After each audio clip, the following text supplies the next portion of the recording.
오늘부터 좋은 날 창세기를 함께 공부합니다. 오늘은 창세기 23장 사라의 죽음 또 막벨라 굴에 대한 내용을 함께 공부하게 됩니다.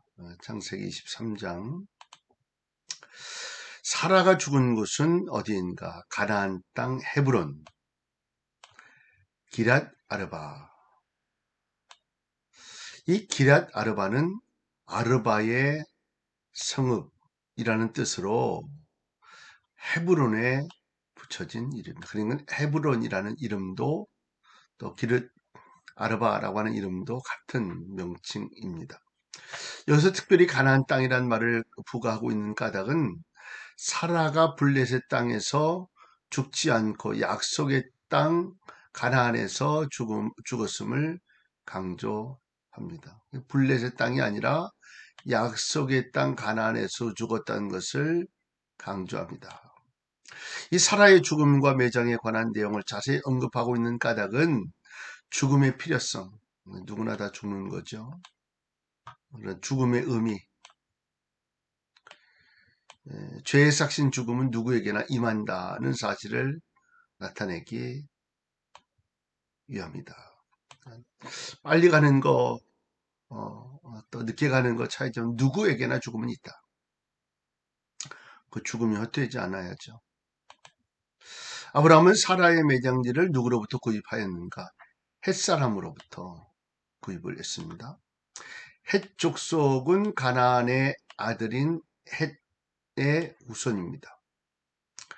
고대 철기 문화로 유명한 히타이트족과 동일한 기원을 갖고 있습니다.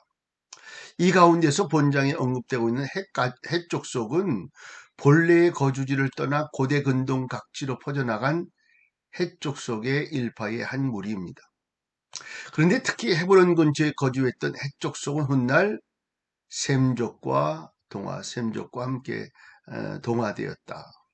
한편 후대에 이르러서 헷 족속은 가나안족과 동일시되기도 했다는 거죠. 헷 사람의 딸들이란 말은 가나안 사람의 딸들이란 말과 동일합니다.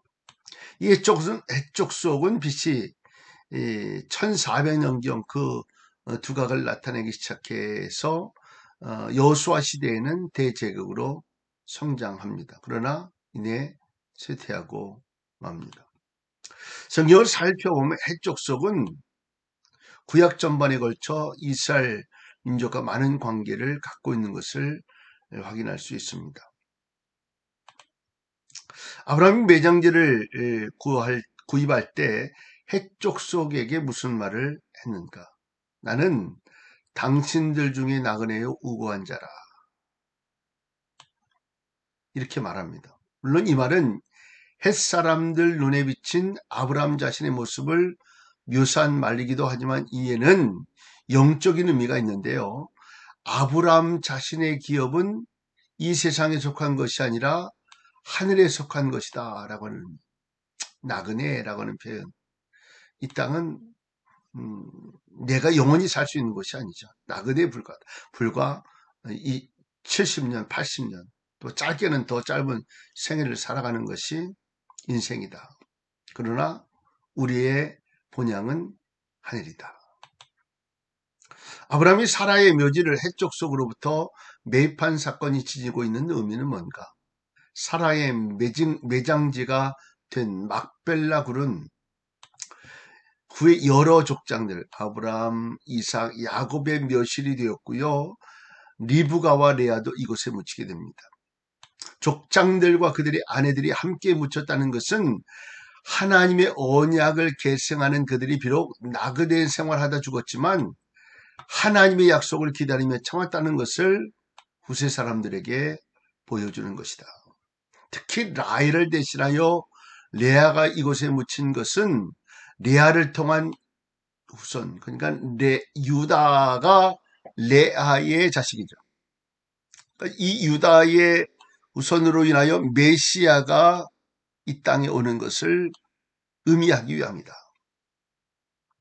결국 이런 사실은 그들의 신앙을 본받아 하나님 나라의 소망을 갖고 사는 모든 성도들이 약속의 때가 이를 때까지 기다리며 하나님의 말씀에 순종하는 삶을 살아야 할 것을 이야기하고 있는 것입니다. 아브라함의 요구에 대해 해족속은 무엇이라고 대답했는가? 해족속은 아브라함을 향하여 당신은 우리 중에 하나님의 방백이니다 라고 이야기해요. 이 방백이라는 말은 시브리 말로 네시엘로힘이라는 말인데 하나님께서 방백의 지위에 임명한 자, 이런 뜻을 가지고 있어요.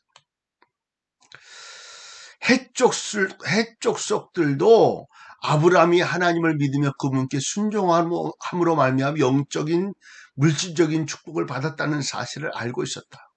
우리도 세상에 이렇게 전할 수 있는 모습이 되어야 하죠. 그러므로 그들은 아브라함에게 해족속의 좋은 묘시를 택하여 사라를 장사하라고 기꺼이 승낙해 줍니다. 그러나 아브라함은 해족속의 묘지를 사용하지 않고 다른 장소를 요구하게 되죠. 아무튼 해족속과 아브라함 간의 대화를 살펴보면 당시 아브라함의 사회적 지위, 또 인품이 어느 정도였는가 발견하게 됩니다. 아브라함이 요구한 막벨라 굴은 누구의 소유였는가? 소알의 아들 에브론의 소유였다. 막벨라라고 하는 말은 이중에라고 하는 말을 가지고 있는데요. 은연중의 장소를 가리키는 고유명사가 되기도 했고요. 이 막벨라 굴은 이중으로 된 굴이었다. 아브라함이 막벨라 굴을 소유하는 대가로 준가를 주겠다는 말의 의미는 무엇인가? 이 준가라는 말, 지금 우리 개역 성경이 아니기 때문에 예전에 썼던 성경을 이야기합니다. 시브리어로 케이프 말레라고 하는데 많은 금을 이야기하는. 이것은 물물 교환의 매개체로 귀금속이 사용되었다는 성경의 첫 번째 기록입니다. 물물 교환의 첫 번째 기록이다. 아브라함의 말은 충분한 돈, 그러니까 당시 거래되는 금액에 비해 오히려 더 많은 돈을 주겠다라고 이야기하죠. 이것은 아브라함의 정당한 거래 행위와 더불어 하나님의 백성으로서의 부끄러움이 없는 모습을 드러내고 있습니다. 에브론이 막벨라 굴의 주인 에브론이 아브라함의 막벨라 굴이 있는 밭까지 팔려고 한 이유는 무엇인가? 아브라함 매장지로 사용하기 위하여 에블론의 밭에 있는 막벨라 굴만을 살려고 했는데 이 에브론은요 그 굴이 있는 밭까지 사라라고 이야기합니다. 왜냐하면 당시 해적 속에 보면은 밭의 소유권자가 밭에 속한 모든 것에 세금을 내도록 규정하고 있으므로 막벨라 굴에 대한 세금을 에브론이 내야 했기 때문이다. 그러므로 에브론은 밭 전체에 대한 소유권을 아브라함에게 넘겨주기를 원했다.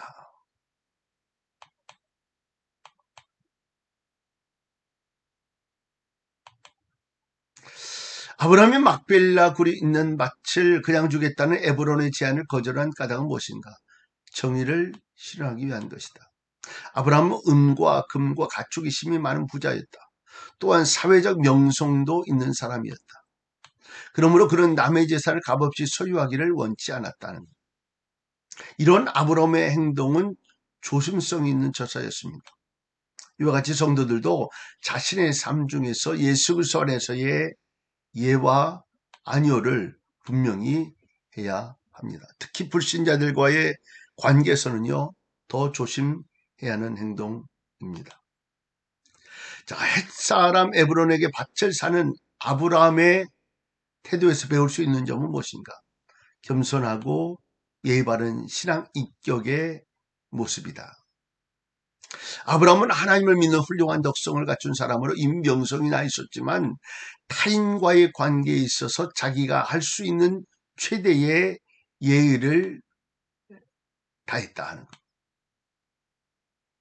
이런 훌륭한 인격의 사람이었다는 것. 또한 아브라함은 상대방의 호의를 정중히 사양하고 자신이 생각한 태도를 분명히 밝혀 하나님의 백성으로서의 권위를 나타냈다. 그의 이러한 태도는요, 값을 받지 않고 땅을 주겠다는 에브론의 제안을 정중하게 거절하며 당시 시제에 따라 땅값을 준 사실에서도 나타납니다. 이와 같이 오늘날의 모든 성도들도 하나님의 백성으로서의 품격을 상실하지 않도록 항상 자신을 살펴보며 스스로를 경책하는 데 노력해야 합니다. 오늘 여기까지 오늘도 승리하는 한 날 되실 수 있기를 바랍니다. 오늘 좀 짧았네요. 다음 주에도 계속해서 창세기 성경은 공부하게 됩니다.